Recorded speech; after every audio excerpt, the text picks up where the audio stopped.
fellows get the benefit of decades of experience and have a learning environment where we value practical exercises over theory.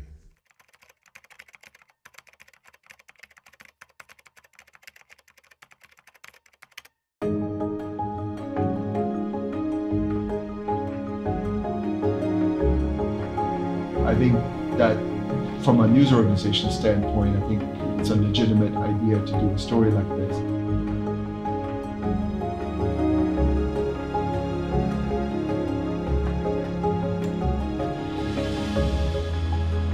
A few hours, pretty much building this network out of nothing for yourself.